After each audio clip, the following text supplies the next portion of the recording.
everybody. Welcome back to Inside the Press Box, where we will be cruel to one another and tell each other we're wrong. Honestly, no, we're here to talk about the hottest trending subjects in sports. And of course, coming up this weekend, what are you doing this Sunday? Just hanging out, drinking some coffee, drinking some tea, listening to some classical music? Heck no. You're going to watch the Super Bowl like most of us. And if you say you're not, then why the heck are you watching this video? I'm kidding. But nonetheless, it's Super Bowl 58. It is the Kansas City Chiefs and the San Francisco 49ers. Patrick Mahomes, Brock Purdy, Travis Kelce, Taylor Swift. If you watched our first episode, lots of personalities out there. There's lots of folks, and it's going to be a star-studded event as always. We're going to talk about the game, and we're going to not only get into the game, but also who we think is going to win the game. We'll save that towards the end of it. And to do that, of course, we have our crack editor staff and writer staff here. Everybody at Sportsnaut does a little bit of everything, whether it's video and writing and editing. We're here for all of it. And to introduce everybody, I'm going to start far on my left. It's Ryan Dyrud, the founder of the LA Football Network, part of the Sportsnaut family. Also, Matt Johnson next to me. He's the writer, NFL writer and editor for Sportsnaut. David Kuhl, our managing editor here for the NFL, and also our editor extraordinaire. He won't do the show unless I call him that. His name is Jason Burgos, and he's here with us as well. All right, guys, the Super Bowl, it's coming. It's up upon us now. We look at this game. I don't think anybody's surprised the 49ers are there. And we'll start with the Chiefs, right? We heard, it's like the Mark Twain quote, my demise was reported inaccurately. I can't remember. Somebody will remember the quote. Matt will probably tell me. But I know what it is. The news of my death is greatly exaggerated. Same with the Chiefs, right? We were first time. Yeah, we were in the mid-season guys, and people were telling us the Chiefs are done. Their offense stinks, even though their offense was always top 10. Now, it wasn't the Chiefs' offense of the past, but I want to open this up to the group and just say, is it pretty remarkable that the Chiefs are here, or are you surprised they're here? Are you not surprised that they've started? I'm going to start with you on this one, Ryan. Well, I think what I'm most surprised, for anyone that saw the shirtless Pat Mahomes picture floating around, for how much that guy spends in the gym. I don't know how he's as flabby as he is, but that's what it looks like. It's those nowadays. chicken nuggets in that State Farm commercial. Chicken nuggets, I guess. Yeah. Yes. But, I am surprised, based on the way the AFC was touted, and not just touted, but how it kind of played out, and Buffalo going on their run. Now, obviously, Burrow getting injured played probably a huge effect in what could have gone down in the AFC. The Chargers, absolute disheveled implosion, had a big play in that. The Broncos having a very up and down season in Sean Payton's first year, and Russell Wilson not being better, but still not the old Russ.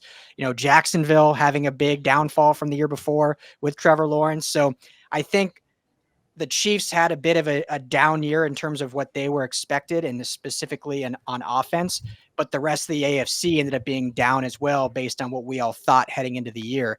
And so they got it done when they needed to. And once they got to the playoffs, it's like a different level, what Mahomes turns on and what Andy Reid and Travis Kelce are able to do.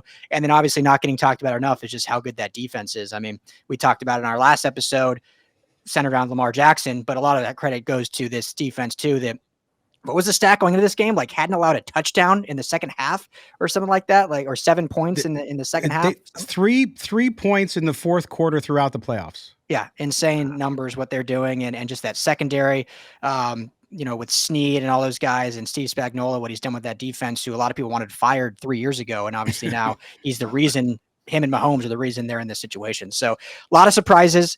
Hats off to them, but I think they benefited from the AFC being a lot worse than what we originally thought back in September. In our last episode, David, we were talking about Lamar Jackson, what a great quarterback is, and you said, hey, look, the top of the chain is Patrick Mahomes. See, maybe because I also cover the AFC West, since I cover the Raiders and have a Raiders show, it never surprised me. I never, ever, ever count out the Chiefs because of Patrick Mahomes, because he just elevates people, and he got them through a rough patch, I think, in the middle of the year. They're still not as good as they were on offense before. No question about it. That defense has improved. But were you with me on that? Were you surprised at all that Patrick Mahomes could pull victory from the jaws of defeat? Yeah, I think this might be his greatest performance that we've seen. And he's had a lot of great performances, but this year he's had to turn it on a little bit more. Yeah, he was in his 6th straight AFC Championship game, but he doesn't have quite the talent on offense, as we've seen this year, that he's had in the past when he had guys like Tyreek Hill to go with Travis Kelce and whatnot. And he was without Joe Tooney as well. They're all pro guard. They had a backup there at guard in his spot.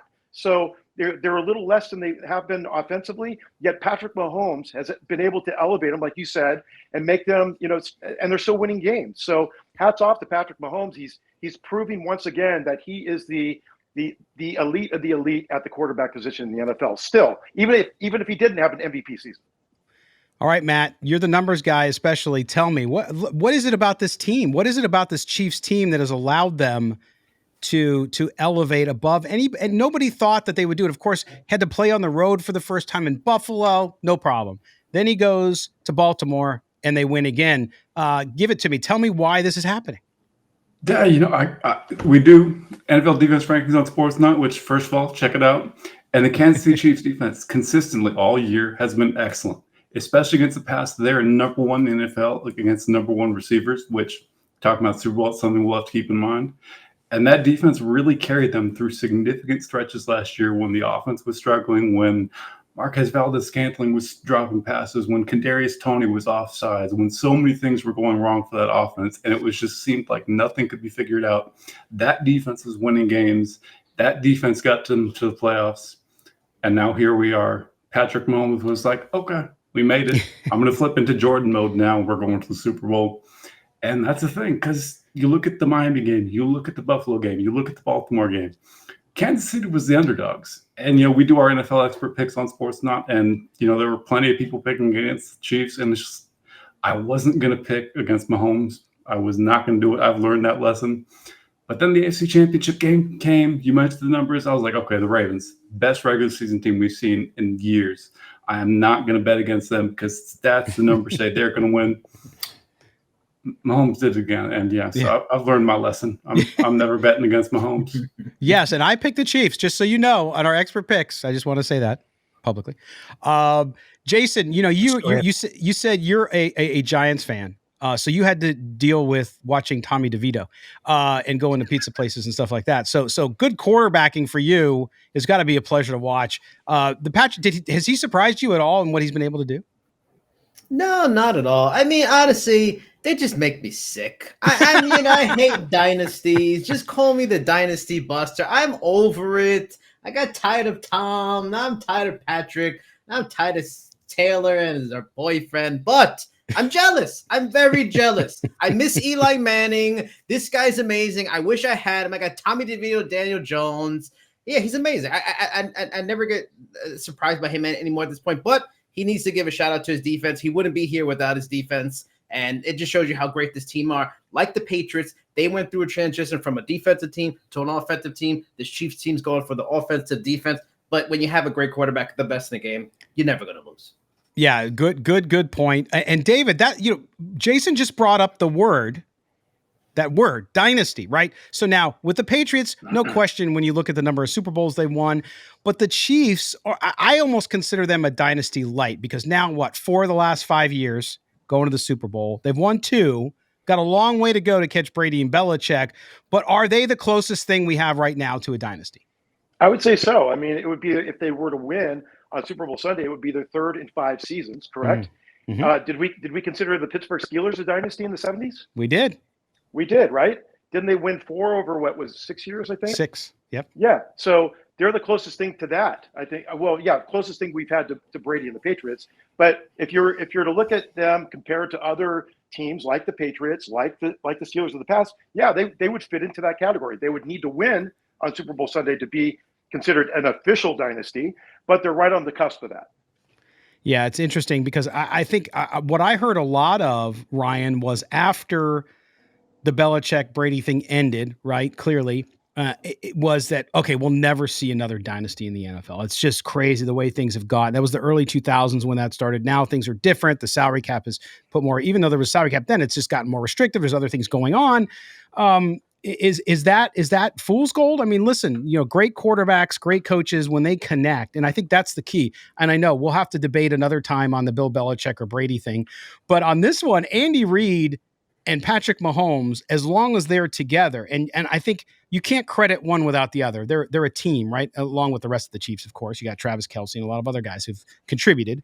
But is that part of the dynamic here with this team? And we'll get into the 49ers in a second. We don't want to forget them. But I want you to close out on the Chiefs here and talk about Andy Reid, talk about Patrick Mahomes and that combination.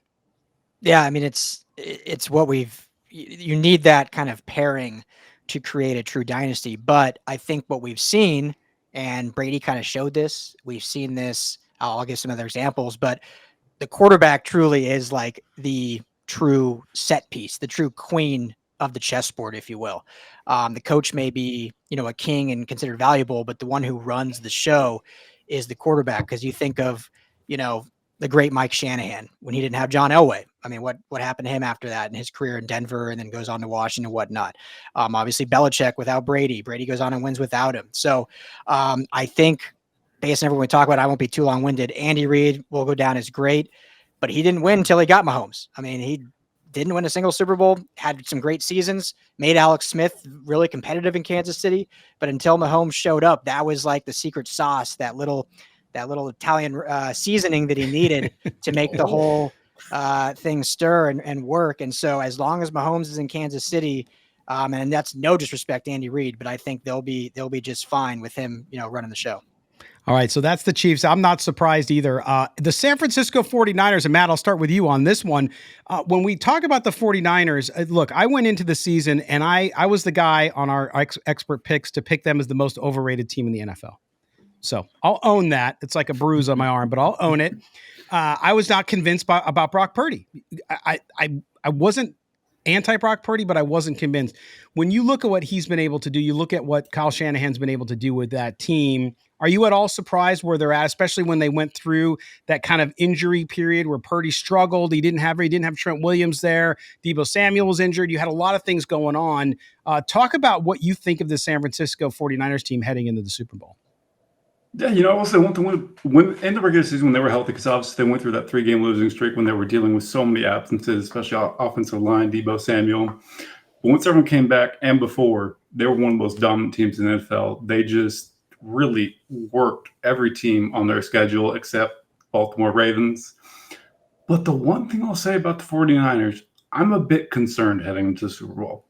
You look at the Green Bay Packers game, Purdy had 2 interceptions that were dropped. Green Bay had a lot of mistakes that were made. 49ers, obviously, very experienced team. They're poised. They know how to handle that situation. They came out on top. You take on the Detroit Lions. What happens again? You have 2 dropped interceptions. You have Dan Campbell's questionable play calling. You have the fumble. You have a young, inexperienced team that is making a lot of mistakes. And the 49ers narrowly escaped with a win. Now we're heading to Super Bowl. Mahomes. Poised. This is his moment. He knows what to do. Ice in his veins. Andy Reid, same way. Travis Kelce, same way. That defense knows how to handle these pressure situations. If we get anything like the 49ers team we've seen in the past 2 playoff games, I don't think they're going to come out of this with a win. So they have to play crisp. Purdy has to play crisp. In the regular season, he had one of the highest turnover-worthy throw rates in the league. He's had 3 dropped interceptions in the playoffs. If we see that version of the 49ers, I would be worried for San Francisco. There you go. Some good stuff there. We're going to have the response to that. This is like the political debate. So we're going to go to David Cool, who's got that 49ers Super Bowl poster behind his head there. David, what do you think about what Matt said there? And actually, I brought this up to Ryan on the Not Zone last week to say, look, the 49ers are stacked. I've said it and still believe it. They have the deepest roster in the NFL. But those 2 playoff games at certain times, it's like they had to come back. And that was a criticism of Kyle Shanahan, that they couldn't come back. 49ers couldn't come back in the fourth quarter. They were 0-30, then they're 1-31. All that stuff, they've gotten over that hump. But are you concerned at all? Do you agree with Matt? I am concerned, but the thing is, in the end, they won the football games. That's what it came down to. In the second half, they did what they had to do to win. And with Brock Purdy, I was already impressed with him throughout the season, just the way he performed from week to week. Of course, he had that 3-game blip in the middle of the season. That Christmas night game was horrific. But in the end, in the playoffs, when they needed somebody to lead them back, he did it. He was 13-16 in the second half for 174 yards and a touchdown. And we were talking on another version of this, on one of the other episodes about Lamar Jackson and how he wasn't running in that AFC Championship game. Brock Purdy beat the Lions with his legs as much as his arm in that game. He had 2 runs on 2 different drives, 21 yards each, to get them out of trouble, and he led them back. And so there's a lot to be said for that. The fact is, yes, they got down. They were getting manhandled on the line of scrimmage. I'm more concerned about that than I am anything else, is the fact that in that first half against the Lions, they were getting beat up on the offensive and defensive lines. They could not stop the Lions on either side going into halftime. And yet they came out and they scored, 27 straight points? Yep, 27. So they were able to overcome that, and they did it behind Brock Purdy. There you go. Good response there. Now, Jason, tell me what you don't like about the 49ers. I mean, where do I start? What bugs you? What bugs you? First, they're in California. West Coast thing, great weather. They got sun out there now. I mean, there's a lot of great points made, but I will say, I think the hype on Mr. Purdy is a little bit ridiculous. He's not going to be Tom Brady. I mean, I'm sure Lamar Jackson and guys like Tua Tagovailoa are like, man, I wish I had Christian McCaffrey. I wish I had Deebo Samuel. Like, where would I be right now? Like, I'm sure Jets fans are wondering, like, oh, I wish I had McCaffrey. It just like they're a talented team. But you know what's weird about all this situation? As a Giants fan, I know what a team of destiny is like. 2 of our teams were teams of destiny. We went there and we busted the dynasty. I may hate the 49ers, but I think they feel like a team of destiny. They're answering questions. They're going to beat the Chiefs. I don't like them, but they're going to bust the dynasty. They're just a team of destiny. Let's go 49ers. There you go. So we got our first prediction right there. Jason is picking the 49ers. So we'll now just go around the horn as we end up the episode here. We got a lot of work to do because it's Super Bowl week. But Matt, tell me who you got. Yeah, I don't think it's going to come as a surprise. I mean, I'll point to the points that David made as well. Battle of the trenches. Chiefs defense line is better than what Detroit threw out there. Offensive line isn't as strong, but we also haven't seen the 49ers pass rush be especially effective with Chase Young just kind of pulling half effort sometimes. And most importantly, Patrick Mahomes. He will find any little thing to motivate him. Maybe he'll see this video and remember that Ryan said flabby. And he'll use that to just say, what? Yeah. I'm going to pull one out here. And I am never, ever, ever betting against Mahomes again. And listen, if Purdy wins it, great. What I will think this will come down to is the 49ers are going to run the football effectively, but Purdy's going to give 1 or 2 chances to the Chiefs defensive backs. And if they can get 1 or 2, great. If they don't get it, then he will burn them. But I'm going to take Chiefs 34-31. Wow. Okay. All right. Ryan, what about you? So 2 points. One, when you look at the defenses these 2 teams have played thus far in the playoffs, Niners, according to our Sportsnaut defensive rankings, played the 12th ranked defense in the Packers and the 20th in the Lions. Mahomes and the Chiefs have played the 15th, the 6th, and the 3rd overall ranked defense in the Ravens. You were able to overcome that. And then this kind of reminds me a little bit of, the Super Bowl that was Buccaneers Chiefs, right? Mahomes and the Chiefs came in as this young upstart team. Obviously they had been there before, but they were kind of trying to take the torch over from Brady, and they just got manhandled by a Buccaneers team that was sound, that had Tom Brady, the greatest to ever do it, on the other side. And now I'm not saying Mahomes is there yet, but he's now the new GOAT of the NFL currently playing. Give the Niners their due. They had a great season. It's the most talented roster, in my opinion, in all of football from top to bottom, but they're playing the number 1 defense in the league, according to Sportsnaut rankings, and they're playing the number 1 quarterback in Pat Mahomes. So I think it'll be a great game. It's going to come down to some play calling between Andy Reid and Kyle Shanahan. But I think when it's said and done, Mahomes gets it done and the Chiefs get their 3rd Super Bowl for him.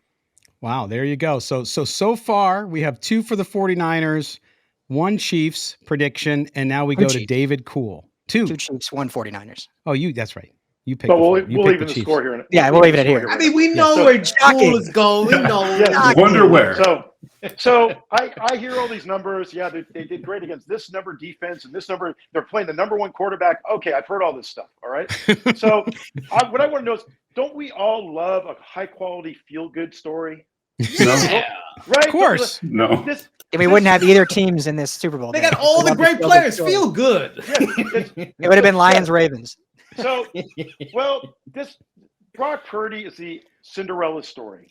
This Hollywood script needs to have a capper on it. It needs to have a nice ending to it, a nice positive ending to it. So more people will come out and watch the movie, right? So for that to happen, Brock Purdy's going to go out and have an MVP performance because he's just going to defy all these numbers, all these odds, because that's what happens in the Rocky type movies. These comeback stories, the guys that are down and out and they're counted out for whatever reason. He's counted out because he's Mr. Irrelevant. He's this and that. But and because he throws more turnover-worthy passes and whatever he does out there on the football field. But in the Super Bowl, this is going to come together just perfectly as just a beautiful ending for the 49ers and for Brock Purdy. I can't wait to see the movie in a couple of years when somebody's finished the script and they got it. They've cast the characters for this movie. So I'm going 49ers. Dave, you just had I was wrong on our Taylor Swift episode. It's not The Bachelor Jimmy Garoppolo. It's The Bachelor Brock Purdy. Oh my God, yes. He gets all those endorsement deals, right? This is all a Purdy story, but it's just reality's going to hit. Whoa, look at that. Like the pun, Matt Johnson, pun master. Yeah. Well, I agree with you, Dave. I think it's going to be a movie ending too. And I think, did you ever see the movie Old Yeller? You know what happens to Old Yeller at the end? Yeah, I think Patrick Mahomes takes Brock Purdy out back. No, listen, I'm with Matt only from the perspective of the fact that I just can't. Every time I think Patrick Mahomes is going to lose, he wins, and so I'm picking the Chiefs, but I could very easily see the 49ers win this game, and I do think as good as the defenses are, I do think that this game gets into the 30s, and both teams might get into the 30s, 30-28, 34-31. I think you said, Matt, somewhere around there. I think we're going to see both these quarterbacks do really well, and it will come down to, even though I'm going to pick the Chiefs, it's almost like a pick of me. I think it could go either way, depending on just what team makes a mistake. I think it's going to be a great game. That's the good part for everybody. So if you're not a Chiefs fan, you're not a 49ers fan, I think you're going to have a good time. And that's what we all want, right? At least is a very good Super Bowl because we had all those blowouts. Now, recently we've had some closer games, but it's going to be fascinating to watch. And of course, the backdrop of Las Vegas, you guys know I lived there twice. Very fun for the city to finally get a Super Bowl there. And Ryan will be there next week. So yes, sir. Is there any world, any reality where we're not going to see Travis Kelce and Taylor Swift with Mickey Mouse up on the float on Monday morning? There's no way that happen. There's no way that's not happening if they win. And if Brock Purdy does it, he'll be up there in his jeans and he'll just kind of shrug and it'll be all good because he's a good dude. So, I mean, he'll be up there, he'll shrug and he'll kiss Taylor. Oh, that would be amazing. Would not? We talked about Olivia Rodrigo. She's out here in LA. Maybe that's where that comes into play. They get the next pop star in. There you go. There'll be plenty of pop stars at the game, I'm imagining. So why not, who's going to play matchmaker? Yeah. The Brock Purdy's newly engaged, by the way. Oh, he is. He's newly engaged. Hey, he's engaged. He's not married yet. He's got his options still. So he already got a ring. There you go. He's good. He got a ring already. Matt's coming out. I think she got the ring. Yes. Make sure you tune in tomorrow for Matt Johnson's stand-up routine. He's going to do a whole stand-up video. Good stuff as always, fellow, on Inside the Press Box here. We're going to be back very soon with some more subjects to talk about. Gentlemen, enjoy the game. We're all going to be working, but it's going to be fun. We enjoy it. We love you guys being here. Make sure you subscribe to the channel here, and you can see all the guys, their connections, whether they're on x.com or where they're at. You can find them thanks to the little screeny there and follow us and give also Sportsnaut a follow and all the social media channels. We have all your information there, and make sure you check out sportsnaut.com for all our Super Bowl coverage. Gentlemen, until next time, thanks for being here. Take care. All right. For everybody here at Sportsnaut, thanks for being here, folks, and we will see you next time.